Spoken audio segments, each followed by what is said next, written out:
Assalamualaikum warahmatullahi wabarakatuh. Alhamdulillahilladzi faddala bani Adama bil ilmi wal amali ala jami'il alam. Wassalatu wassalamu ala sayyidil ardi wal ajami wa ala alihi wa sahbihi yanabi ulumi wal hikam. Allahu ghayatuna wal ikhlasu mabda'una wal mahabbatu syi'aruna. Nu'ahidullah ala sidqi wal ikhlasi wal yaqin. Allahumma aghnina bil ilmi wa zayyina bil hilmi wa akrimna bit taqwa wa jammilna bil afiyah. Allahumma tahhir awsilatana minal kibri wa qulubana minal nifaqi wa ulumana wa a'malana minal riya'i wa absurana minal khiyanah. Innaka ta'lamu kha'inatal a'yun wa ma tukhfi sudur. Pertama dan yang paling utama, marilah kita panjatkan puja beserta puji syukur kehadirat Allah Subhanahu wa Ta'ala. Shalawat bertangkaikan salam semoga tetap tercurah limpahkan kepada baginda alam, yakni Habibana wa Nabiyana wa Syafi'ina wa Maulana Muhammadin sallallahu alaihi wasallam.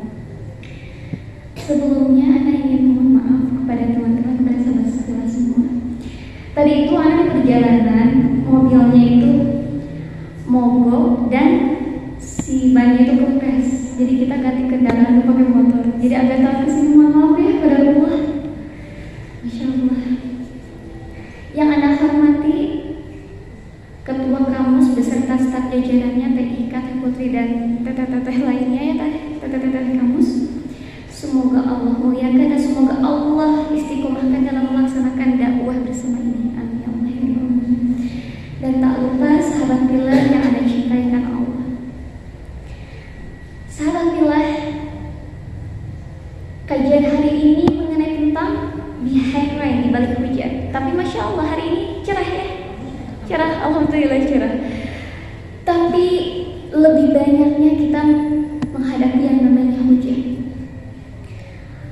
Terjadi banjir, terjadi longsor di daerah Tanjung Sari, Babakan, Garut. Sebelum Cisaat itu longsor, tahu gak? Sebelum Pondok Pesantren di Rumah Hamba itu jadi longsor. Itu karena waktu itu hari apa ya? Hujan yang tidak berhenti-berhenti sehingga terjadilah longsor. Disebabkan kenapa sahabat? Musibah yang terjadi, banjir, longsor dan sebagainya, bisa menjadi sebab dihapuskannya dosa-dosa kita, dihapuskannya untuk dosa-dosa kita sebab musibah itu. Allah Subhanahu wa Ta'ala berfirman di dalam surat An-Nisa ayat 123, A'udzu billahi minasy syaithanir rajim. Bismillahirrahmanirrahim. Man ya'mal su'an yujza bih. Barang siapa yang melakukan keburukan atau sebuah kemaksiatan, maka dia akan mendapatkan balasan karena keburukan yang telah dia lakukan. Kemaksiatan itu pasti dibalas sama Allah. Disegerakan atau akan dibalas di akhirat nanti. Dan Allah Subhanahu wa Ta'ala berfirman juga di dalam surah Asy-Syura ayat 30. A'udzu billahi minasyaitonir rajim. Wa ma asabakum min musibatin fabima kasabat aydikum wa ya'fu 'an katsir. Dan apa saja musibah yang menimpa kamu, maka adalah disebabkan oleh perbuatan tanganmu sendiri. Dan Allah memaafkan sebagian besar dari kesalahan-kesalahan. Nabi Muhammad SAW pun bersabda, sahabat kita, Ma yusibul mu'mina min wasabi. Tidaklah menimpa seorang mukmin berupa rasa sakit yang terus menerus.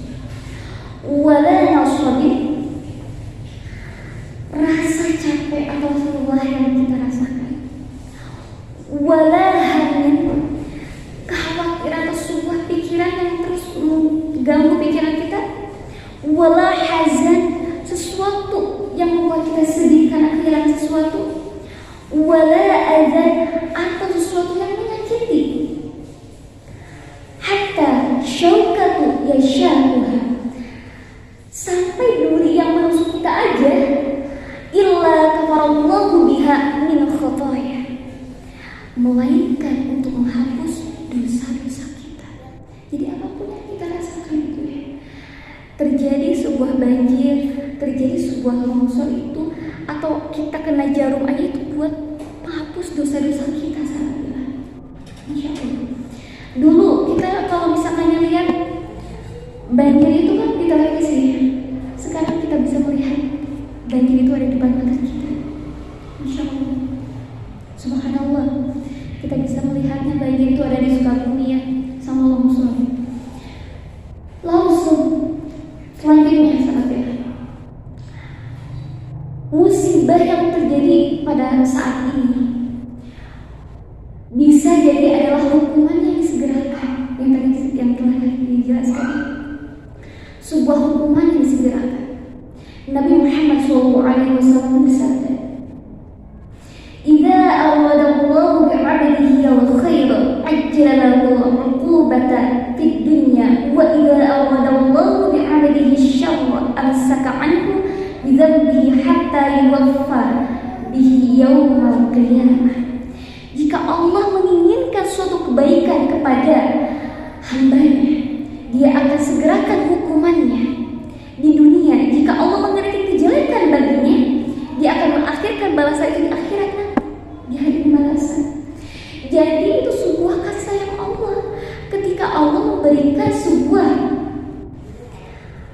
musibah yang Allah segerakan, itu kasih sayang Allah supaya kita ingat, kita bermuhasabah, kita mau ingat sama Allah gitu. Hujan, tentang hujan ini sekarang, behind rain, di balik hujan, yang pertama adalah wujud nyata dari rahmat Allah untuk seluruh makhluknya. Jadi hujan itu sebuah kasih sayang Allah.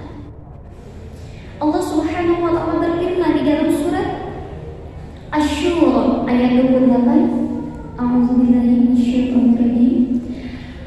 Wa huwallazi yunazzilu ghaitha min ba'di ma qanatu wa yanshuru rahmatahu wa huwal waliyyul hamid.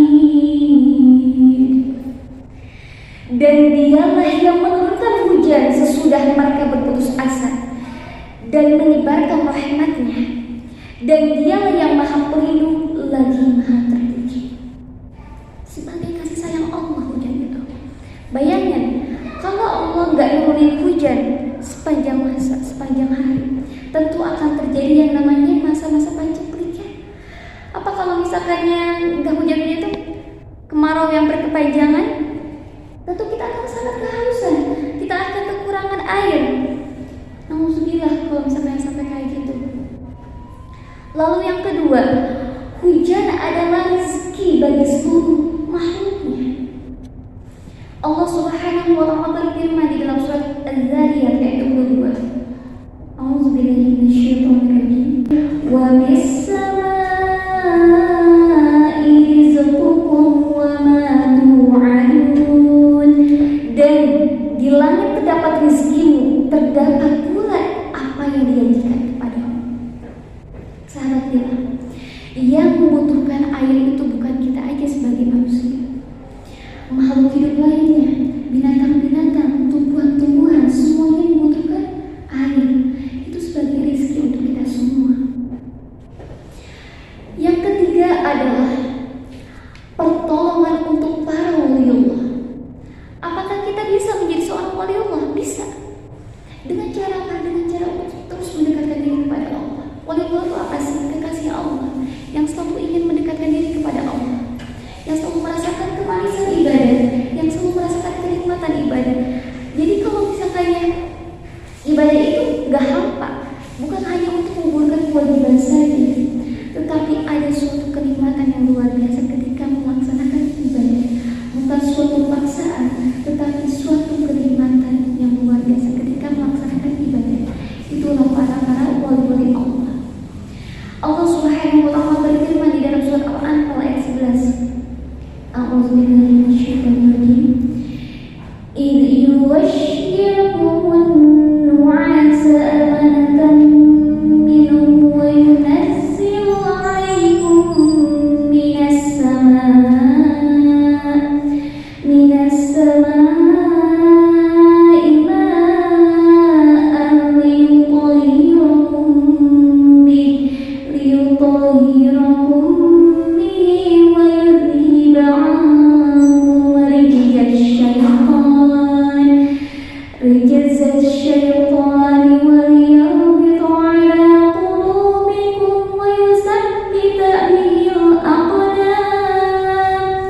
Ingatlah ketika Allah menjadikan kamu mengantuk sebagai suatu penenteraman daripadanya, dan Allah menurunkan kepadamu hujan dari langit untuk mensucikan kamu dengan hujan itu dan menghilangkan dari kamu gangguan-gangguan syaitan, dan untuk menguatkan hatimu dan memperteguh dengannya telapak kakimu. Yang keempat adalah sebagai alat untuk bersuci bagi hamba-hamba Allah. Jadi hujan itu adalah salah satu air yang dapat dijadikan untuk bersuci, untuk menghilangkan hadas kecil, untuk menghilangkan hadas besar. Itu dijelaskan dalam kitab-kitab fikih. Allah Subhanahu wa taala berfirman, ini kutipan ayat yang tadi ya, di dalam surah Al-Anfal ayat 11. Dan Allah menurunkan kepada hujan dari langit untuk mensucikan kamu dengan hujan itu. Imam As-Sa'di mengatakan air hujan ini bisa digunakan untuk mensucikan diri dari hadas kecil, hadas besar, dan atau junub.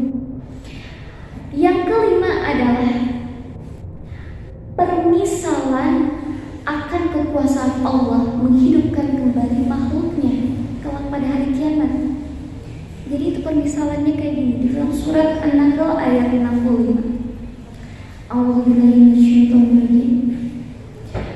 Wallahu anzala minas samaa'i ma'an fa ahya bihil ardh ba'da mawtiha inna fi dzalika la'ayatan liqaumin yasma'un. Dan Allah menurunkan dari langit air hujan. Dengan air itu dihidupkannya bumi sesudah matinya. Sesungguhnya pada yang demikian itu benar-benar terdapat tanda-tanda kebesaran Tuhan bagi orang-orang yang mendengarkan pelajaran. Selanjutnya sahabat, hujan juga bisa menjadi sebuah, tadi yang sudah jelaskan ya, hujan juga bisa menjadi sebuah azab atas para pelaku maksiat. Hal ini dapat kita lihat pada firman Allah Ta'ala tentang azab pada kaum Nuh di dalam surah Hud ayat 44. A'udzubillahi minasyaitonir rajim. Banyak sekali ya ayat Al-Quran tentang hujan, Masya Allah. Ternyata luar biasa di dalam Al-Quran. A'udzubillahi minasyaitonir rajim. Wa qila ya ardu bal'i ma'aki wa ya sama'u aqli'i wa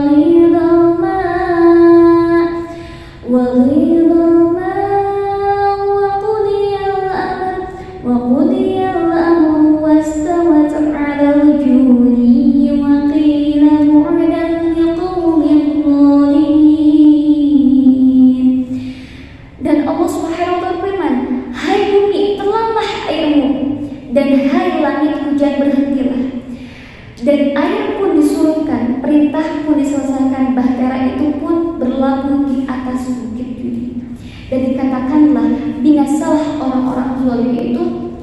Pada saat itu azab yang menimpa kaum Nuh itu, kaum apa ya namanya, kaum Ad kalau tidak salah.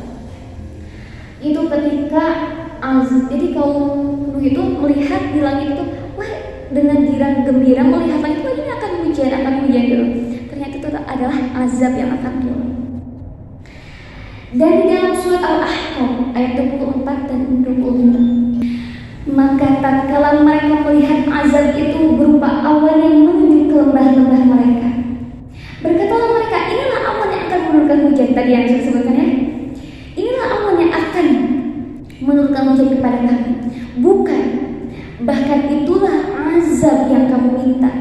supaya datang dengan segera, yaitu angin yang mengandung azab yang pedih. Itu yang terjadi pada kaum Ad, yang menghancurkan segala sesuatu dengan perintah Tuhannya. Maka jadilah mereka tidak ada kelihatan lagi kecuali bekas-bekas tempat tinggal mereka. Semua itu terdapat azab.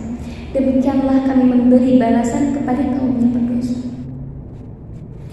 Lalu ini Rasulullah juga pernah merasa khawatir. Aisyah radhiyallahu anha menceritakan,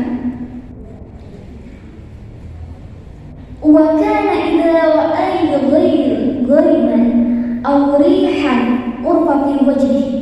Jika Rasulullah SAW melihat mendung di atas langit atau sebuah angin, maka raut wajahnya itu sudah berbeda. Qalat ya Rasulullah. Maka Aisyah berkata, wahai Rasulullah, innan nasa idza ra'awul ghaima farih. Jika orang-orang melihat hujan itu senang dengan girang. Roja an yakuna fiha matar. Mereka tuh berharap hujan itu turun. Wa amaka idza ra'aitahu urfa fi wajhika karahiyah. Tapi tidak dengan dirimu ya Rasulullah. Kamu melihat tidak seperti tidak suka ketika melihat itu. Faqala, maka Rasulullah SAW bersabda, ya Aisyah, wahai Aisyah, ma yu'minni an yakuna fihi 'adzab. Bagaimana kalau itu azab, Aisyah? Seperti apa yang telah terjadi pada kaum Hud. Kata Rasulullah itu sangat ketakutan ketika melihat hujan. Wajahnya sudah berbeda sekali ketika melihat hujan. Bagaimana kalau misalnya itu adalah sebuah azab gitu. Rasulullah sangat ketakutan jika melihat sebuah hujan. Ada suatu kekhawatiran. Lalu bagaimana dong kalau misalnya sekarang kita menghadapi musim hujan? Ada beberapa amalan ketika turun hujan. Yang pertama adalah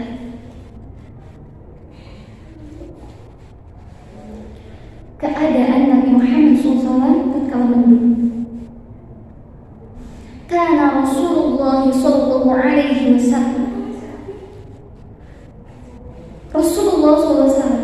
apabila melihat awan, idza ra'ayna syai'an fi ufuqin min afaqis samai, apabila melihat awan yang belum berkumpul sempurna, taraka amalahu, maka Rasulullah akan meninggalkan segala aktivitasnya. Summa aqbala alaihi, dan jika hujan sudah selesai, Rasulullah akan melanjutkan pekerjaan dalam aktivitasnya lagi. Wa in matarat, dan ketika hujan terjadi, Rasulullah berdoa, qala Allahumma shayyiban nafi'an. Sudah hafal semuanya? Allahumma shayyiban nafi'an. Ya Allah, turunkan hujan yang bermanfaat, bukan hujan yang mendatangkan banjir, bukan hujan yang mendatangkan longsor. Yang kedua adalah mensyukuri nikmat turunnya hujan. Apabila Allah memberikan hujan, nikmat hujan, dianjurkan bagi kita seorang muslim berdoa, Allahumma shayyiban nafi'an. Itulah yang Nabi Muhammad SAW ucapkan ketika melihat turunnya hujan. Inna Nabiyya sallallahu alaihi wasallam kana idza ra'al matar.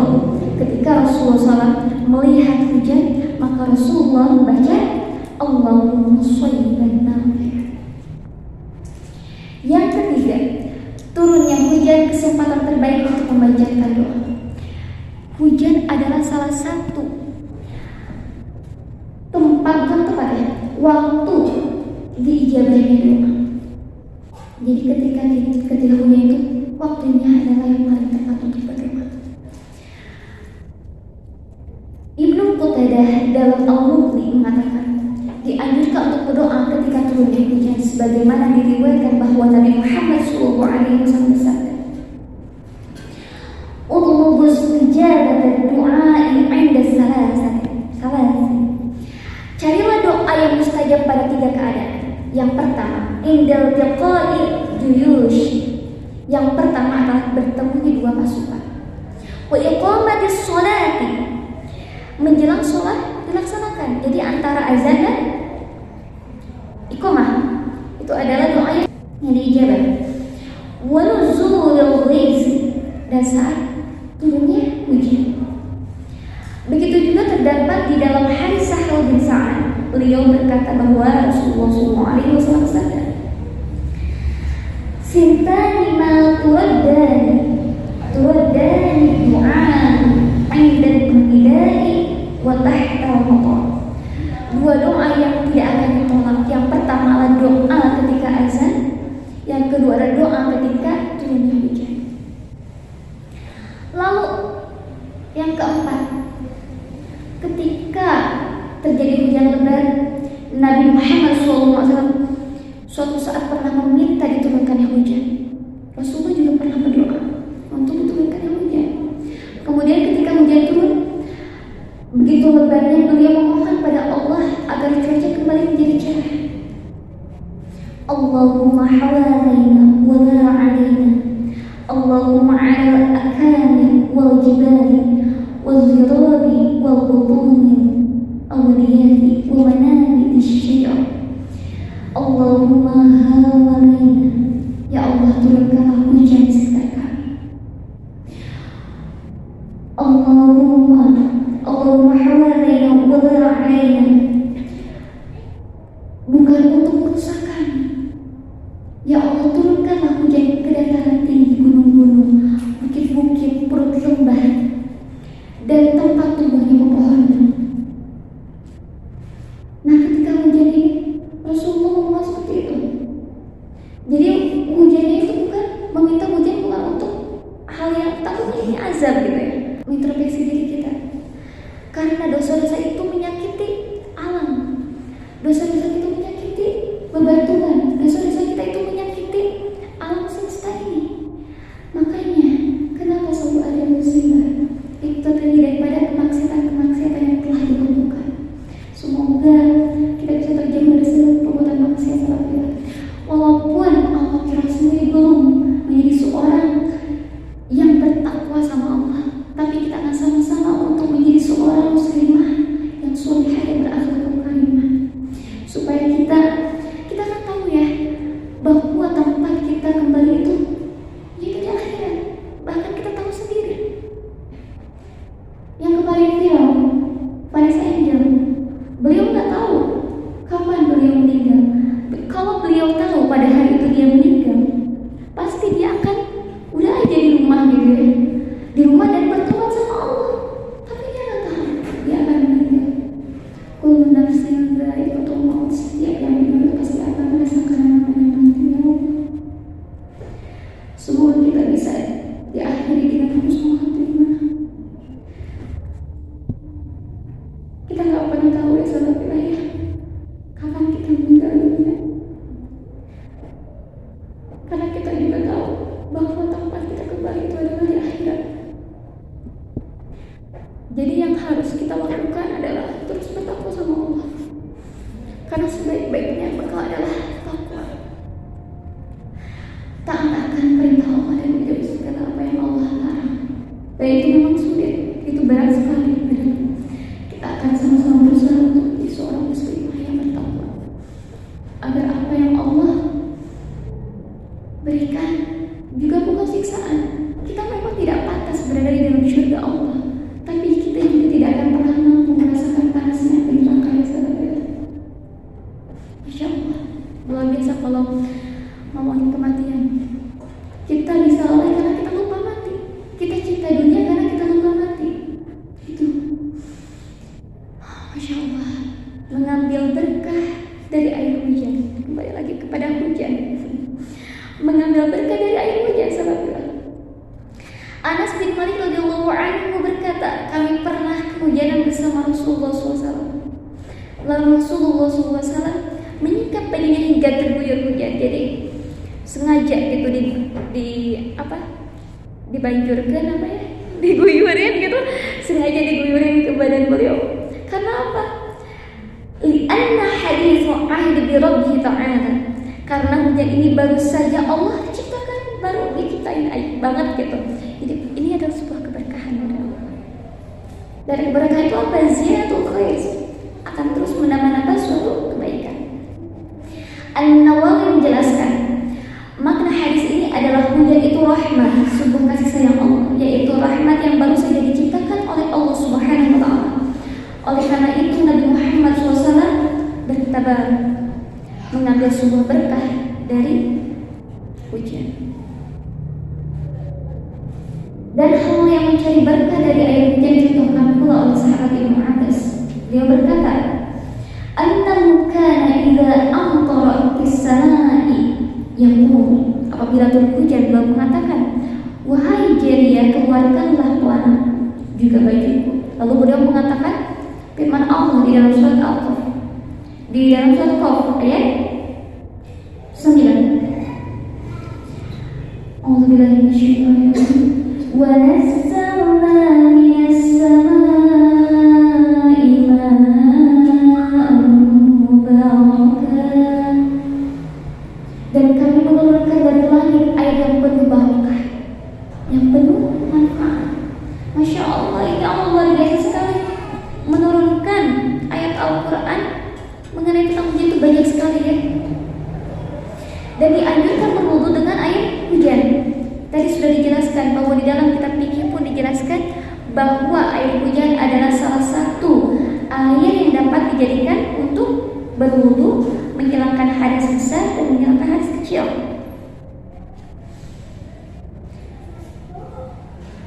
Di dalam hadis sahih dikatakan, "Kana yaqulu idza sa'ala wadi, ukhruju bina ila hadha alladhi ja'alahu Allahu tahuran fanatahharu bih."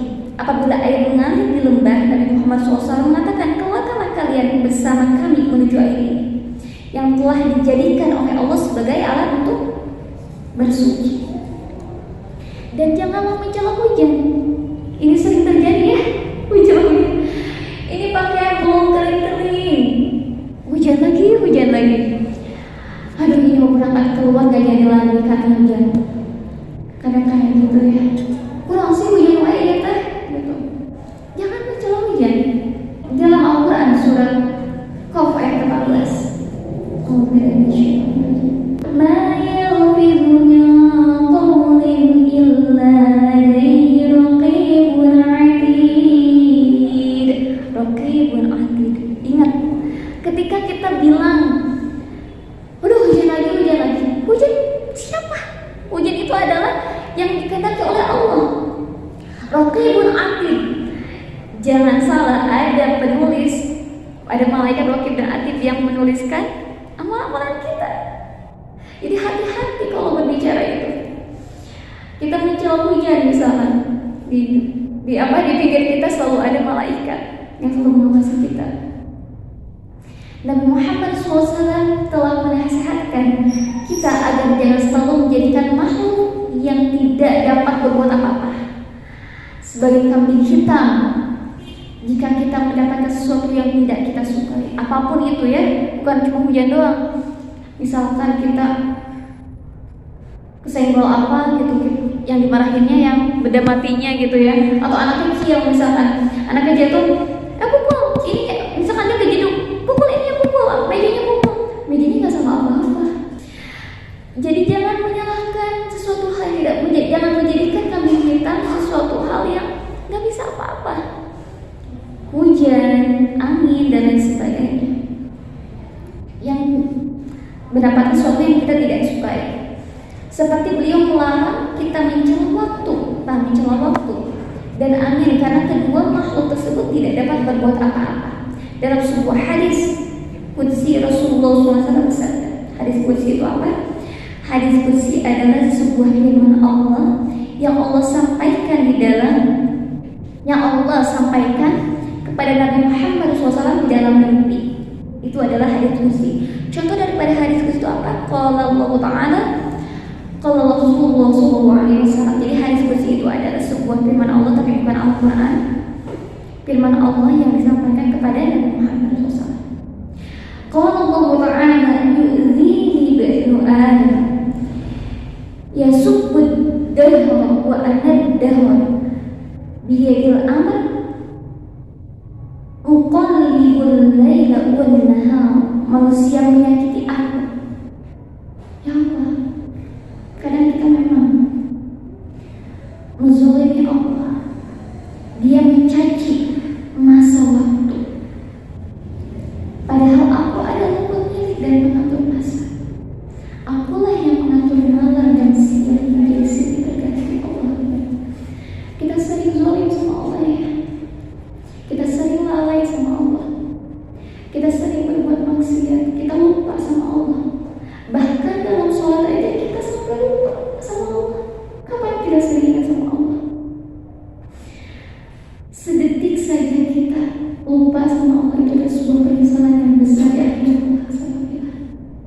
Itu biasanya kita ketika kita sholat aja, pada kita mengatakan, mungkin di sini ada yang Allah Akbar, ada yang Allahumma baini, ya. Dulunya sama di dalam kitab Al-Azkar itu ada 12 bacaan. Apa namanya kita? Allahumma baini itu banyak, itu ada 12 bacaannya. Ini wajah dari Allah samawati wal ardh. Menghadapkan hatiku, wajahku pada zat Allah yang masih langit dan bumi. Kita mengatakan seperti itu, tapi apakah kita ingat kepada Allah? Manusia menyakiti aku. Kita sering zalim sama Allah. Kita pengen ketemu sama, kita mau ketemu sama Bapak Presiden misalkan. Sebegitu lebihnya kita dan sebegitu niatnya kita, dan kita sangat menghormati dan menjaga etika kita di hadapan Bapak Presiden, karena ada Bapak Presiden di depan kita. Tapi kita berhadapan dengan Allah yang maha menguasai langit dan bumi, rajanya Bapak Presiden, rajanya kita semua. Kita lalai. Manusia menyakiti aku, kita zalim sama Allah. Alhamdulillahi Rabbil Alamin. Segala puji bagimu ya Allah yang menguasai alam semesta. Allah yang menguasai alam semesta ya sampai. Tapi kita sering lalai sama Allah. Masya Allah. Nah, kita harus berusaha untuk bisa lebih mendekatkan diri sama Allah dengan, ya jangan jauh-jauh lah, dengan sholat aja. Dengan sholat, karena sholat itu mencegah dari segala perbuatan keji dan mungkar. Kalau memang realitanya masih banyak yang melakukan suatu kemaksiatan, sholat jalan maksiat juga jalan, maka yang diperbaikinya adalah wudhu dan sholat, toharoh dan sholatnya, agar sholatnya bisa mencegah dari segala perbuatan keji dan mungkar. Kembali lagi bahwa kita tidak akan hidup di sini selama-lamanya, tidak akan hidup di dunia selama-lamanya. Hidup kita di akhirat selama-lamanya. Yang ke-8 adalah berdoa setelah turunnya hujan. Dari Zaid bin Khalid al-Juhani, Nabi Muhammad SAW melakukan sholat subuh bersama kami di Hudaybiyah setelah hujan turun. Pada malam harinya tatkala hendak pergi, beliau menghadap jemaah sholat lalu mengatakan, apakah kalian mengetahui apa yang dikatakan Rabb kalian? Katakan oleh Allah. Kemudian mereka mengatakan Allah dan Rasulnya yang lebih mengetahui. Kemudian Rasulullah SAW bersabda, Asbahana ibadi mu'minun bi wa kafirun fa'amma qala mutirna bi fadlillahi wa rahmatihi. Pada pagi hari di antara hambaku ada yang beriman kepadaku dan ada yang kafir. Siapa yang mengatakan mutirna bi fadlillahi wa rahmatihi, kita diberi hujan karena karunia dan rahmat dari Allah. Begitu ya sahabat kiranya. Kita simpulkan, ketika hujan turun, kita kan sekarang lagi menghadapi yang namanya musim hujan. Tentu kita jangan sampai menghalangi beraktivitas hal-hal kebaikan. Masya Allah, kata-kata di sini datang ke kajiannya, pastikan dalam pikirnya, oh nanti juga sore pasti hujan. hujan gitu, wah males banget kalau curah hujan. Tapi alhamdulillah kita hari ini cerah. Jangan pernah mencela hujan. Hujan adalah salah satu rahmat dari Allah. Namun jika ada sesuatu hujan yang bisa menjadi azab, seperti terjadi banjir, longsor, maka waktunya untuk bermuhasabah. Allah menyegerakan suatu azab atau suatu musibah itu karena kita pengen taubat. Tadi sebuah di hadis dikatakan, jika Allah ingin menyegerakan suatu kebaikan kepada suatu hambanya, maka Allah akan segerakan azab itu. Jadi Allah tuh pengen kita bertobat sama Allah. Allah pengen kita bertobat. Allah pengen kita selalu mendekatkan diri sama Allah. Pengennya jadi seorang yang bertakwa, tenang gitu hatinya, ya nggak terlalu mikirin dunia terus. Dunia memang harus ada, tetapi jangan pernah pegang dunia itu di dalam hati kita, tapi dunia pegang saja di tangan kita, supaya kita tidak terlena, supaya kita tidak kecewa. Karena apapun yang ada di dunia ini adalah berpotensi membuat kita kecewa, tetapi Allah tidak pernah membuat kita kecewa, karena Allah yang maha segalanya.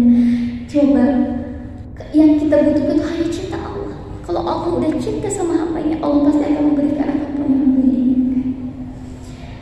Semoga